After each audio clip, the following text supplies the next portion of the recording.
Hello hi ನಮಸ್ಕಾರ ಸ್ನೇಹಿತರೆ.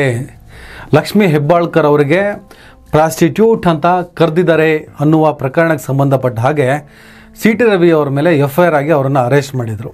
ನಿನ್ನೆ ರಾತ್ರಿ ಈ ಸಂಬಂಧ ವಿಚಾರಣೆಗೆ ನ್ಯಾಯಾಧೀಶರು ಒಪ್ಪದ ಕಾರಣ ಇವತ್ತು ಬೆಳಗ್ಗೆ ಕೋರ್ಟು ಜನಪ್ರತಿನಿಧಿಗಳ ವಿಶೇಷ ನ್ಯಾಯಾಲಯಕ್ಕೆ ಸಿ ಟಿ ರವಿ ಅವರ ಪ್ರಕರಣವನ್ನು ವರ್ಗಾವಣೆ ಮಾಡಿತ್ತು. ಅಶೋಕ್ ಹಾರ್ನಳ್ಳಿ ಖ್ಯಾತ ವಕೀಲರು ಅವರು ಸಿ ಟಿ ರವಿ ಅವರ ಪರವಾಗಿ ವಾದ ಮಾಡ್ತಾಯಿದ್ರು. ಆ ಕಡೆ ಲಕ್ಷ್ಮೀ ಹೆಬ್ಬಾಳ್ಕರ್ ಅವರ ಪರವಾಗಿ ಶ್ಯಾಮ್ ಸುಂದರ್ ಅವರು ವಾದ ಮಾಡ್ತಾಯಿದ್ರು. ಆ ವಾದ ವಿವಾದಗಳ ಅವಧಿಯಲ್ಲಿ ಜನಪ್ರತಿನಿಧಿಗಳ ವಿಶೇಷ ನ್ಯಾಯಾಲಯದಲ್ಲಿ ಬೇಲ್ ಸಿಗಲ್ಲ, ಇವತ್ತೇ ಸಿಗಲ್ಲ ಅನ್ನೋದು ಬಹುತೇಕ ಖಚಿತ ಆಗ್ತಿದ್ದ ಹಾಗೆ ಒಂದು ಟೀಮ್ ಹೈಕೋರ್ಟ್ನಲ್ಲಿ ಹೋಗಿ ಸಿ ಟಿ ರವಿ ಅವರಿಗೆ ಬೇಲ್ ಕೊಡೋದಕ್ಕೆ ಅರ್ಜಿಯನ್ನು ಹಾಕುತ್ತೆ. ಎಷ್ಟು ಸ್ಟ್ರಾಂಗ್ ಆಗಿ ಎಷ್ಟು ನೀಟಾಗಿ ಪ್ಲ್ಯಾನ್ ಮಾಡಿ ಕೆಲಸ ಮಾಡ್ತಾರಂದರೆ ವಕೀಲರ ತಂಡ. ಜನಪ್ರತಿನಿಧಿಗಳ ವಿಶೇಷ ನ್ಯಾಯಾಲಯ ವಿಚಾರಣೆಯನ್ನು ನಾಳೆಗೆ ಮುಂದೂಡುತ್ತೆ. ಅದಾಗಿ ಸ್ವಲ್ಪ ಹೊತ್ತಿಗೆ ಹೈಕೋರ್ಟ್ನಲ್ಲಿ ಮಧ್ಯಂತರ ಆದೇಶ ಹೊರಡುತ್ತೆ. ಸಿ ಟಿ ರವಿ ಎಲ್ಲಿದ್ದಾರೋ ಅಲ್ಲೇ ಅವ್ರನ್ನ ಬಿಡುಗಡೆ ಮಾಡಿ ಅಂಥೇಳಿ. ಅಲ್ಲಿಗೆ ಸಿ ಟಿ ರವಿ ಒಂದೇ ದಿನದ ಅಂತರದಲ್ಲಿ ಅರೆಸ್ಟು ಆಗ್ತಾರೆ, ಬಿಡುಗಡೆನೂ ಆಗ್ತಾರೆ. ಸದ್ಯಕ್ಕೀಗ ಅವ್ರಿಗೆ ಸಿಕ್ಕಿರೋದು ಜಾಮೀನು. ಕೇಸಿನ ವಿಚಾರಣೆ ಮುಂದುವರಿಯುತ್ತೆ. ಅದೇನಾಗುತ್ತೆ ಅದನ್ನು ಕಾದು ನೋಡಬೇಕಾಗಿದೆ. ಸಿ ಟಿ ರವಿ ಅವರ ವಿಚಾರದಲ್ಲಿ BJP ಪಕ್ಷ, ಕರ್ನಾಟಕ ರಾಜ್ಯದ BJPಯಿಂದ ಹಿಡಿದು ಹೈಕಮಾಂಡ್ವರೆಗೂ ಭಾಳ ದೊಡ್ಡ ಮಟ್ಟದಲ್ಲಿ ಅವರ ಬೆಂಬಲಕ್ಕೆ ನಿಲ್ಲುತ್ತೆ. ಈ ಸಂದರ್ಭದಲ್ಲಿ ನಮಗೆ ಒಂದು ಪ್ರಶ್ನೆ ಬಂತು. ತೀರಾ ಹೆಣ್ಣನ್ನು ಪ್ರಾಸ್ಟಿಟ್ಯೂಟ್ ಅಂತ ಕರೆದಂಥ ವಿಚಾರದಲ್ಲಿ ಹೈಕಮಾಂಡ್ ಸಿ ಟಿ ರವಿ ಅವರ ವಿರುದ್ಧ ನಿಲ್ಲಬೇಕಾಗಿತ್ತಲ್ವಾ? RSSನ ತಳಪಾಯದಲ್ಲಿ ಬೆಳೆದಂಥ BJP ಈ ವಿಚಾರದಲ್ಲಿ ಸಿ ಟಿ ರವಿ ಅವರ ವಿರುದ್ಧವಾಗಿ ನಿಲ್ತಾರೆ ಅನ್ನುವಂಥ ಚರ್ಚೆ ನಡೀತಿತ್ತು. ಆದರೆ ಅವರ ಹೇಳಿಕೆ ನಿಜವೋ ಸುಳ್ಳೋ ಅದು ವಿಧಿ ವಿಜ್ಞಾನ ಪ್ರಯೋಗಾಲಯಕ್ಕೆ ಹೋಗಬೇಕಾಗಿದೆ. ಅದರಲ್ಲಿ ಸಿ ಟಿ ರವಿ ಅವರು ಆ ಥರದ ಸ್ಟೇಟ್ಮೆಂಟ್ ಕೊಟ್ಟಿದ್ದು ನಿಜನೋ ಸುಳ್ಳೋ ಅನ್ನುವಂಥ ರಿಪೋರ್ಟ್ ಹೊರಗೆ ಬರಬೇಕಾಗಿದೆ. ಸದ್ಯಕ್ಕೆ ಅವರು ಅಪರಾಧಿ ಅಲ್ಲ, ಆರೋಪಿ ಆಗಿರೋದ್ರಿಂದ ಕಾಂಗ್ರೆಸ್ನವರು, ಲಕ್ಷ್ಮೀ ಹೆಬ್ಬಾಳ್ಕರ್ ಆಗಿರ್ಬೋದು, ಕಾಂಗ್ರೆಸ್ನ ಸದಸ್ಯರು ಅವರು ಆ ಥರದ ಸ್ಟೇಟ್ಮೆಂಟ್ ಕೊಟ್ಟಿದ್ದಾರೆ ಅಂತ ಅದೇನೇ ಹೇಳಿದ್ರು ಕೂಡ ಸದ್ಯಕ್ಕೆ ಅದು ಆರೋಪ, ಅದನ್ನು ಸಾಬೀತಾಗಬೇಕಾಗಿದೆ. ಆ ನಿಟ್ಟಿನಲ್ಲಿ BJP ಮತ್ತು BJP ಹೈಕಮಾಂಡ್ ದೊಡ್ಡ ಮಟ್ಟದಲ್ಲಿ ಸಿ ಟಿ ರವಿ ಅವರ ಬೆಂಬಲಕ್ಕೆ ನಿಲ್ಲುತ್ತೆ. ರಾಜ್ಯದಾದ್ಯಂತ BJP ಕಾರ್ಯಕರ್ತರು ಕೂಡ ಸಿ ಟಿ ರವಿ ಅವರ ಪರವಾಗಿ ನಿಲ್ತಾರೆ.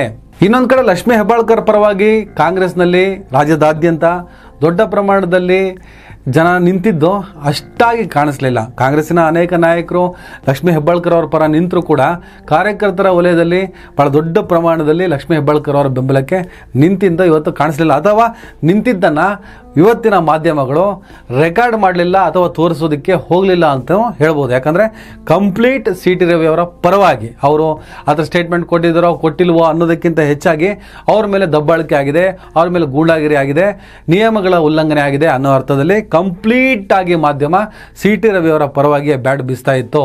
ಅಪ್ಪಿತಪ್ಪಿ ಕೂಡ ಲಕ್ಷ್ಮೀ ಹೆಬ್ಬಾಳ್ಕರ್ ಅವರ ವಿರುದ್ಧವಾಗಿ ಅವರು ಈ ಥರದ ಪದ ಬಳಕೆ ಮಾಡಿದ್ದಾರೆ ಎನ್ನಲಾಗುತ್ತಿರುವಂತಹ ಆ ಪದದ ಬಗ್ಗೆ ಬಹಳ ದೊಡ್ಡ ಮಟ್ಟದಲ್ಲಿ ಗಂಭೀರವಾದ ಚರ್ಚೆಯನ್ನು ಅವರು ಮಾಡಲಿಕ್ಕೆ ಹೋಗಲಿಲ್ಲ. ಈ ಸಂದರ್ಭದಲ್ಲಿ ನಮ್ಗೆ ಅನಿಸ್ತಾ ಇತ್ತು, ಕುಮಾರಸ್ವಾಮಿ ಅವರನ್ನ ಕರಿಯಾ ಅಂತ ಹೇಳಿದ ಜಮೀರನ್ನ ಹಗಲು ರಾತ್ರಿ ಹಾಕೊಂಡು ರುಬ್ಬಿದಂಥ ಈ ಮಾಧ್ಯಮ ರಾಜ್ಯದಲ್ಲಿ ನಡೆದಂಥ 3 ಉಪಚುನಾವಣೆಯ ಮತದಾನ ಮುಗಿಯುವ ಹೊತ್ತಿನವರೆಗೂ ಆ ವಿಚಾರವನ್ನು ದೊಡ್ಡ ಮಟ್ಟದಲ್ಲಿ ಪ್ರಚಾರ ಮಾಡ್ತು. ಬಟ್ ಫಲಿತಾಂಶ ಉಲ್ಟಾಪಲ್ಟ ಆಯಿತು, ಅದು ಬೇರೆ ವಿಚಾರ. ಆದರೆ ಅಪ್ಪಿತಪ್ಪಿ ಗಂಭೀರವಾದಂಥ ಒಂದು ಪದದ ಬಗ್ಗೆ ದೊಡ್ಡ ಮಟ್ಟದಲ್ಲಿ ವ್ಯಾಖ್ಯಾನವನ್ನು ಮೀಡಿಯಾಗಳು ಕೊಡಲಿಕ್ಕೂ ಹೋಗಲಿಲ್ಲ, ಫೋಕಸ್ ಕೂಡ ಮಾಡಲಿಲ್ಲ. ಇದೊಂಥರ ದುರವಸ್ಥೆ. ಹೇಗಿದೆ ಅಂದರೆ ನಮ್ಮಲ್ಲಿ ಮಾಧ್ಯಮಗಳೆಲ್ಲ ಹಗಲು ರಾತ್ರಿ ಕಾಂಗ್ರೆಸ್ ಸರ್ಕಾರವನ್ನು ಹಾಕ್ಕೊಂಡು ರುಬ್ಬುತ್ತೆ. 8 ಗಂಟೆಯಿಂದ ಹಿಡಿದು 9 ಗಂಟೆವರೆಗೂ ರುಬ್ಬೋದೆ ಡೈಲಿ. 9 ಗಂಟೆ ಆದಮೇಲೆ ಅಲ್ಲಿ ಹೋಗ್ಬಿಟ್ಟು ಕಾಂಗ್ರೆಸ್ ನಾಯಕರ ಜೊತೆ ಸೆಲ್ಫಿ ತಗೋತಾರೆ. ಈ ಥರದ ಚರ್ಚೆಗಳೆಲ್ಲ ಅವಾಗ ಆಗ್ತಾ ಇರ್ತವೆ. ಅದೇನೇ ಇರಲಿ, ಸಿ ಟಿ ರವಿ ಅವರು ಈ ಪ್ರಕರಣದಲ್ಲಿ ಜಾಮೀನು ಪಡ್ಕೊಂಡಿದ್ದಾರೆ. ಇನ್ನು ಈ ಪ್ರಕರಣ ಏನು ಸತ್ತೋಗಿಲ್ಲ, ಇದರ ವಿಚಾರಣೆ ಮುಂದುವರಿಯುತ್ತೆ.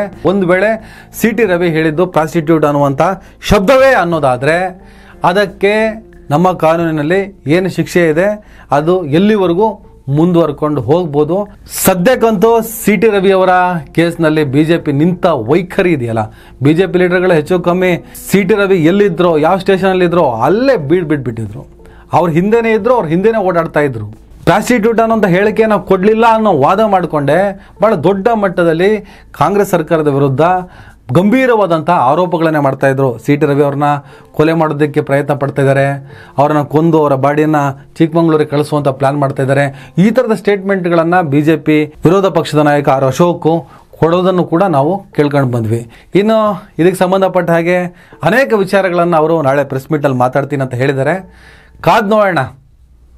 ಪ್ರಾಸ್ಟಿಟ್ಯೂಟ್ ಅನ್ನುವಂತಹ ಕೇಸು, ಅದರ ಜೊತೆಗೆ ರಾಹುಲ್ ಗಾಂಧಿ ಅವ್ರನ್ನ ಡ್ರಗ್ ಪೆಡ್ಲರ್ ಅಂತ ಹೇಳಿದ್ದಕ್ಕೂ ಕೂಡ ಅವ್ರ ಮೇಲೆ ಕೇಸ್ ದಾಖಲಾಗಿದೆ ಅಂತ ಕೇಳ್ಪಟ್ಟೆ. ಅದರದ್ದು ರೆಕಾರ್ಡ್ ಸಿಕ್ಕಿದ್ರೆ ಅದು ಕೂಡ ಇನ್ನೊಂದು ಹಂತಕ್ಕೆ ಮುಂದುವರಿಯುತ್ತೆ. ಸುವರ್ಣಸೌಧದಲ್ಲಿ ತನ್ನ ಮೇಲೆ ಕೊಲೆ ಪ್ರಯತ್ನ ನಡೆದಿದೆ ಅಂತ ಲಕ್ಷ್ಮೀ ಹೆಬ್ಬಾಳ್ಕರ್, DK ಶಿವಕುಮಾರ್ ಮತ್ತು ಒಂದಿಷ್ಟು ಕಾರ್ಯಕರ್ತರ ಮೇಲೆ, ಅವರ ಗ್ಯಾಂಗ್, ಅವರ ಬೆಂಬಲಿಗರ ಮೇಲೆ ಕಂಪ್ಲೇಂಟ್ ಕೊಟ್ಟಿದ್ದಾರೆ. ಆ ವಿಚಾರ, ಆ ಪ್ರಕರಣ ಕೂಡ ಮುಂದೆ ಏನಾಗುತ್ತೆ ಅದನ್ನು ಕೂಡ ಕಾದ್ ನೋಡೋಣ. ಸದ್ಯಕ್ಕೆ CT ರವಿ ಅವರು ಬಿಡುಗಡೆ ಆಗಿದ್ದಾರೆ ಅನ್ನೋದು ಲೇಟೆಸ್ಟ್ ನ್ಯೂಸ್. ನಾಳೆ ಇದ್ರ ಬಗ್ಗೆ ಇನ್ನಷ್ಟು ಅಪ್ಡೇಟ್ಗಳನ್ನು ಮಾತಾಡೋಣ. ನಮಸ್ಕಾರ. ದಯವಿಟ್ಟು ಎಲ್ಲರೂ ಈ ಚಾನಲ್ನ ಸಬ್ಸ್ಕ್ರೈಬ್ ಮಾಡಿ. ನಿಮ್ಗೆ ಇಷ್ಟ ಆದರೆ ಈ ಚಾನಲ್ಗೆ ಜಾಯ್ನ್ ಆಗಿ.